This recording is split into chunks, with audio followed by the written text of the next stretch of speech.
Welcome everybody to sale contract. Now, before you think, sale contract, we studied this already in Bas Law. Why is he repeating stuff? I have already passed Bas Law. We already covered this in Bas Law. Why am I repeating stuff? Why is he wasting our time? The real aim, in fact, the aim for our subject is not sale contract. It's international sale and purchase contract. Alright? But I'm starting from the most basic point first. Sale contract, which is in chapter 4 of your book, starting from page 36. I repeat, chapter 4 of your book, starting from page 36, is just the starting point for where we are really aiming to get to, which is international sale and purchase contract. Because I do not know what you already studied in Bas Law, maybe you passed, maybe you even got an A from Bas Law. I do not know that knowledge that you possess from Bas Law is deep enough for me to start on international sale and purchase contract now, right now, today. I'm not sure, because there should be some detailed understanding or depth of understanding from sale contract in Bas Law before we can jump into international sale and purchase contract today. I'm not sure if you have that knowledge or not. That is why I'm starting from here as the basic point and move towards, from chapter 4, gradually move towards international sale and purchase contract, which is where we are really heading to. So chapter 4 is just the starting point. I repeat, chapter 4 is just the starting point. So we will start from these two questions. They're starting from chapter 4, from page 36 onwards.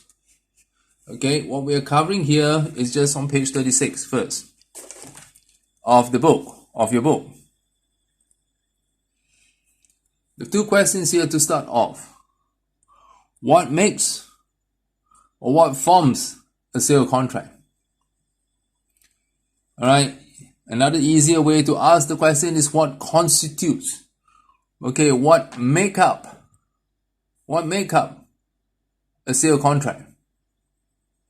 What are the things that has to make up a sale contract? Alright, just from a very definition basis first. Okay, you can always look up the Civil and Commercial Code, and the definition is there. The definition from the Civil and Commercial Code is in your book actually. But I'm not asking for that kind of definition, because it sounds very theoretical.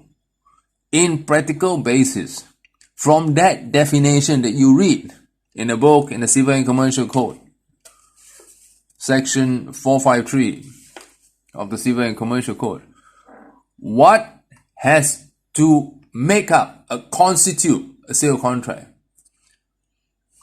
There are two things that make up or forms or constitutes a sale contract. What are they?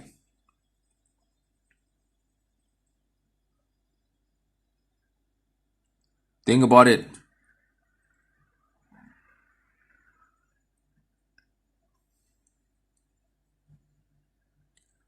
And when you can answer that first question there, then you can consider the second question. Because without being able to answer this quite comfortably, you won't be able to answer this. Okay, because 2 follows on from 1. Question 2 follows on from question 1. Question 2 is, what are the differences between? Okay, this is the shorthand for between. Okay, I've got no place to write, so I just put B/W. Between. What are the differences between a sale and lease contract? Alright, what are the differences? Not similarities, differences between sale and lease contract. You studied both contracts in Bas Law, I'm pretty sure of that. Alright, because I myself teach Bas Law as well. These are the basic kind of contracts that you learn in Bas Law or business law. Alright, after you can answer what makes or what forms a sale contract, then come to try and answer this. What are the differences? There are a few differences between comparing sale contract and the lease contract. Think about it, maybe make some notes. You must do that. Don't wait for me to give you the answer. You're not going to learn anything that way. You covered this in BAS Law. Use your understanding, not memory. Your understanding from BAS Law and write down the differences. There are a few differences between sale and lease contract.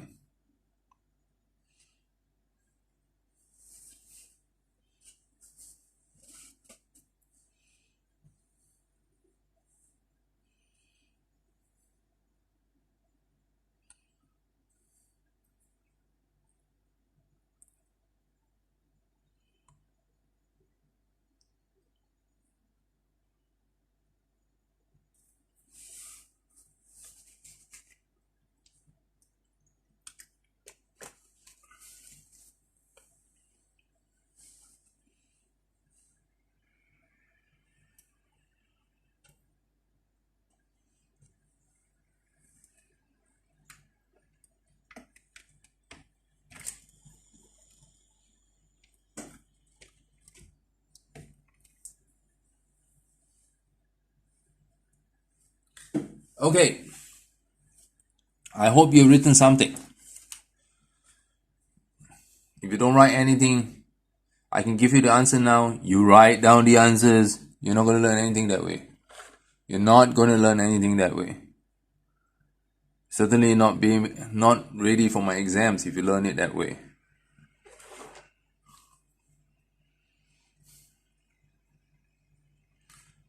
Okay, question 1.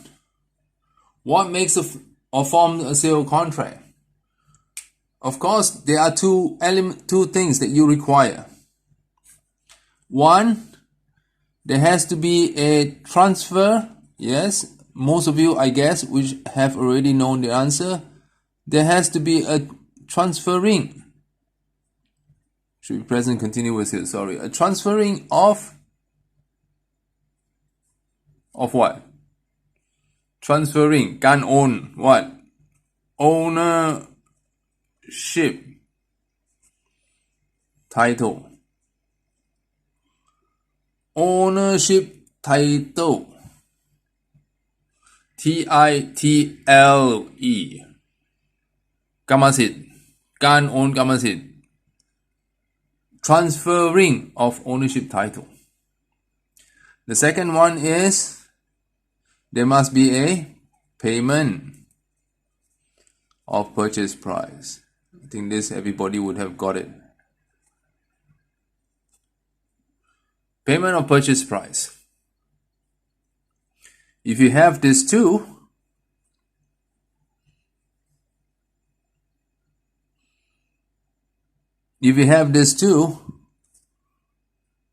the sale contract would have been formed.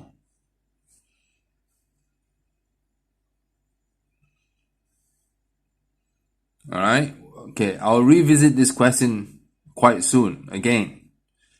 But before we continue with this one, we will go to question 2 first, quickly. What are the differences between a sale contract and a lease contract? Right? สัญญาเช่า and สัญญาซื้อขายต่างกันตรงไหน? Alright, what are the differences between a sale contract and a lease contract?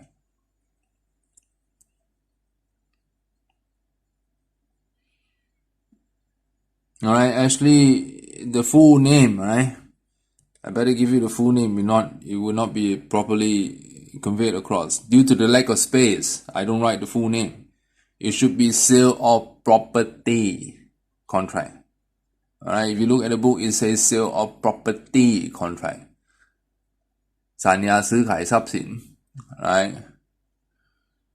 In chapter 4. And lease of property contract. Lease is also in the book, although I don't cover in our subject. Alright? What are the differences between a sale of property contract and a lease of property contract?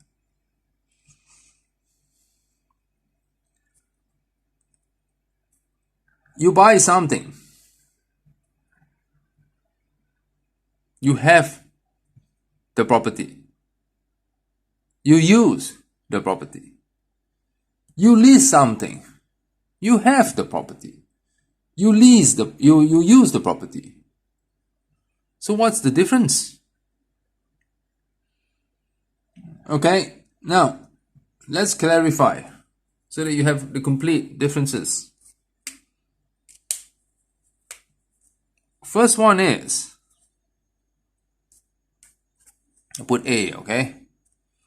The sale, as you can see, there is a transfer of ownership title, การโอนกรรมสิทธิ์ Transfer of ownership title, I just put OT, ownership title, same as this.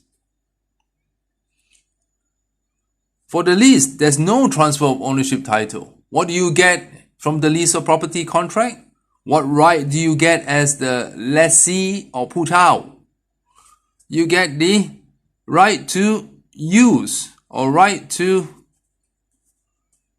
take benefit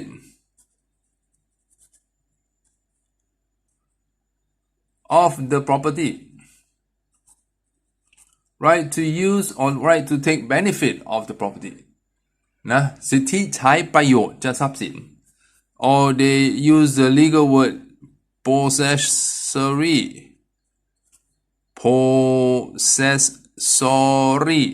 right.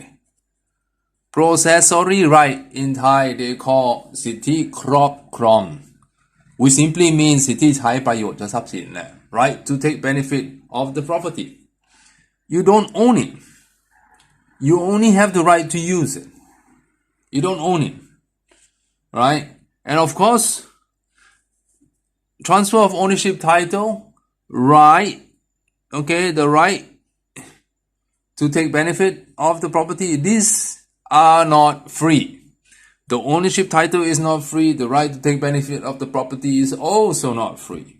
There must be some payment in money, and yes, sometimes maybe even payment by property too. Many people like to think that payment of the purchase price can only be made by money. Not necessary. Purchase price can be made in the form of property as well, or think. Alright? Anything that has a certain value can be used as payment of the purchase price. Second difference. Here, pay purchase price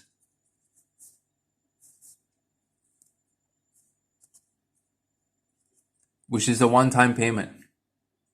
Here, yes, pay rent. The rent could be on a monthly basis, could be on a weekly basis. Okay, but this rent,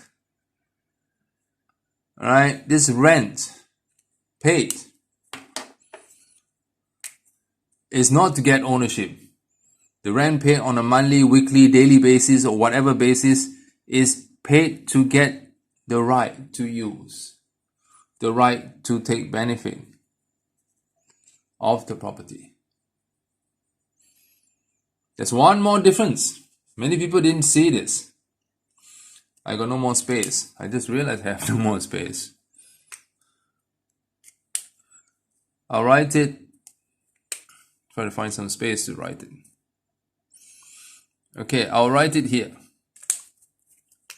There's a shadow here, but I'll try to write it here. The third difference is in the sale contract.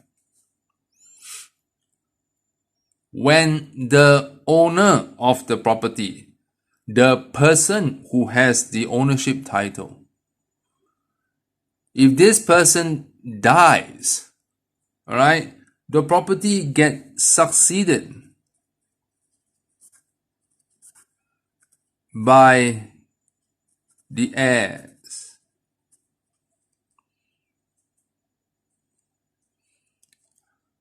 succeeded by the heirs. Heirs are Tayat. Heirs is pronounced as heirs, no H. Nah? It starts. It pronounced with the pronunciation of A. Right? Succeeded by the heirs. Heirs are Tayat. Tayat of who? Of เจ้าของ Right? The heirs of the owner. The one who has the ownership title. The one who has the ownership title dies, the property goes to the heirs. Okay? If the person who is the owner dies, but that person has a will, a พินัยกรรม then the property would not go to the heirs. It will not. It will go according to what is written in the will. ตามระบุไว้ในพินัยกรรม ตามที่ระบุไว้ในพินัยกรรม Okay? If there is no พินัยกรรม no will, it will go according to the heirs. Alright, in Thailand, the first group of the heirs to have the right to receive the property of the dead person is the children. Right? The one who is closest in blood to the dead person. And so on. Alright? If the dead person has a wife or a husband, and I mean a legal wife, a legal husband, as in the marriage must be registered, then that husband or that wife will come to share equally 50-50 with the heirs, the property. Alright, in the lease contract, there's no such thing as the property goes to the heirs. Or in Thai, they call ตกทอดเป็นทรัพย์มรดก Right? ตกทอดเป็นทรัพย์มรดก There's no such thing for the สัญญาเช่า for the lease of property contract. In the lease of property contract, when the lessee dies, เมื่อผู้เช่าตาย the lease contract gets extinguished. สัญญาเช่าระงับไปเมื่อผู้เช่าตาย It doesn't continue to the heirs. Okay, why? If you're asking why, the reason is this. The law doesn't allow the lease contract to be continued by the heirs. Alright, let's say you say, the father who used to lease the place dies. Okay, can the children come to continue the lease? Answer, no. The lease contract extinguished immediately when the lessee dies, which is the father in this example. Why doesn't the law allow the lease contract to continue? Because there is no guarantee that the children who continues with the lease is able to continue to pay the rent, is able to look after the property. Don't forget, it is only the right to use the property. It's not your property. So you have some duty. I don't cover lease or property contract. Go and read the chapter on lease or property contract in the book, in my book. Alright, the lessee has the duty to look after the property and maintain it in a good condition. There is no guarantee that the children who comes and continue with the lease can continue to pay the rent. Right? And also can take care of the property. No guarantee of that. This is why the law says that when the lessee dies, the lease of property contract extinguishes immediately. If the children wants to come and wants to continue leasing the place, it has to make a new contract with the owner of the property. And it is up to the owner of the property to decide whether the children is really the kind of people who is able to continue to pay the rent and take care of the property. Alright, it doesn't automatically continue with the heirs. But when you just receive the property, right, from the dead person, receiving, there is no need to have any duty to pay rent or take care of the property, right? So, for the sale contract, when the person who has the ownership title dies, it will automatically goes to the heirs. If the dead person doesn't have a will. If the dead person has a will, it goes according to whoever the dead person specify in the will. Alright? So those are the three, A, B, C are the three differences between the sale and the lease contract. Why am I talking about this? It is to deepen your understanding. Start to deepen your understanding on sale contract. Alright, hope that this is getting deeper into something that you have just simply studied in BAS law. Because my suspicion is that your BAS law doesn't actually covers that deep. And without that depth, you're not ready for international sale and purchase contract. Alright, I want to come back to question 1. Right, to test the depth of your understanding. I believe these are things that you have already covered in BAS law, right? Yeah, these two. Transferring of ownership title, payment of the purchase price, this makes a sale contract. These are things that you have already covered in BAS law.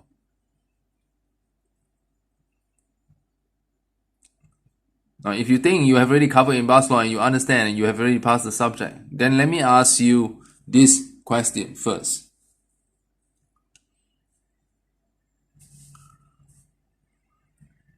Must ownership title, this ownership title here,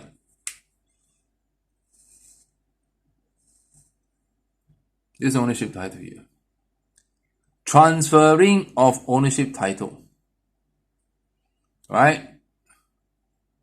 The sale contract has two things, as we talked about earlier: transferring of ownership title and payment of the purchase price.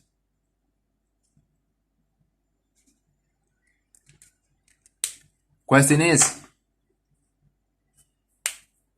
this transferring of ownership title, must it be physically transferred? Physically transferred means, let's say you buy a computer notebook. Must the computer notebook be actually delivered to you before the sale contract can be completed? If the computer notebook doesn't get delivered to you, is there a sale contract?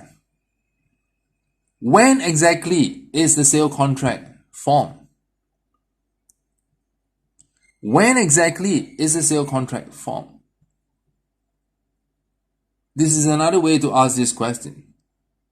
When you say ownership title transfer, must this be some actual physical delivery of the purchased property or not?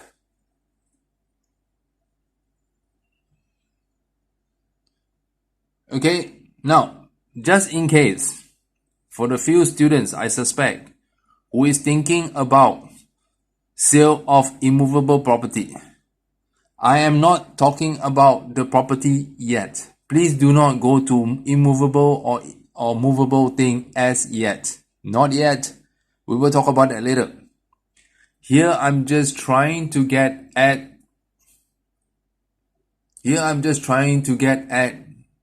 deepening your understanding on the theory. Deepening your understanding on the theory of sale contract. In the sale contract, must there be actual physical transferring of the thing, delivery of the purchased property, in order for the sale contract to form? So if you buy the computer notebook, the notebook must be delivered. Once the notebook is delivered, boop, sale contract is formed. If you buy the table from the furniture shop from IKEA, the table must be delivered to your house before it can have a sale contract being formed. Okay, if the table is not delivered, then there is no sale contract. Yes or no? The same question can be asked on the flip side. Must money or the purchase price be physically paid?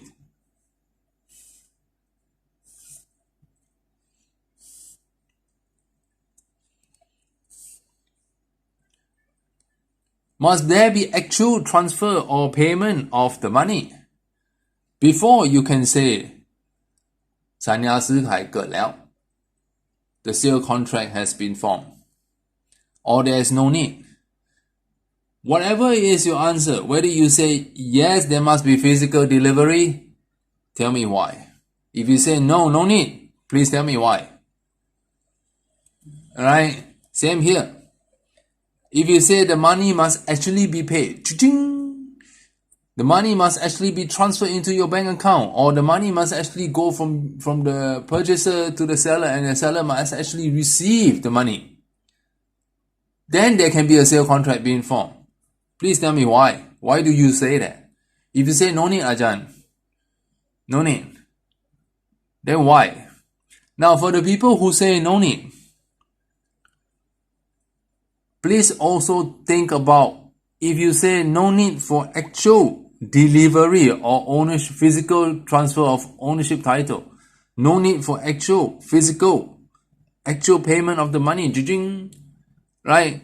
If you say no need, please tell me then when, exactly when, เมื่อไหร่ is considered ownership title transfer, and when is considered payment of the purchase price. When? If you say no, no need for physical payment of the purchase price, no need for physical transfer of ownership title.